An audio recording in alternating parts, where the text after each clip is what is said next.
ዛሬ ትላንትና ያዘጋጀነውን ቡኮ አብሲት እንጥልበት ነው። ትንሽ ውሃ እንጥዳለን።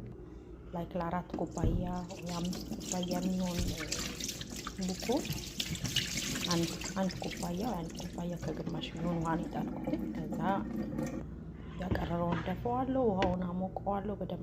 በደንብ መፍላት ሊጀምር ሲል አንድ ኩባያ የሚሆን ቀንስ 3/4 የሚሆን ኩባያ ሊጣ ቀንስና እሳቱን ቀንሼ በደንብ አማስለዋለሁ።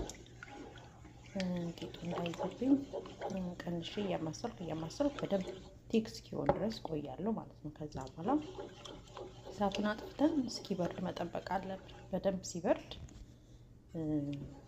እንቀላቅለዋለን ማለት ነው። በደንብ መብረድ አለበት። እስኪበርድ ታግሰን መጠበቅ አለብን። ግን በደንብ ቲክ እስኪሆን መጠበቅ አለብን።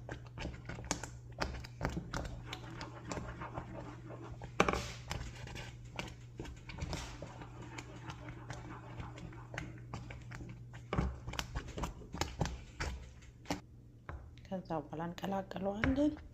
አብሽ እናደርጋለን። ሌላ አንድ ኩባያ ጤፍ እንጨምርበትና በነገታው መጋገር ይችላል ማለት ነው።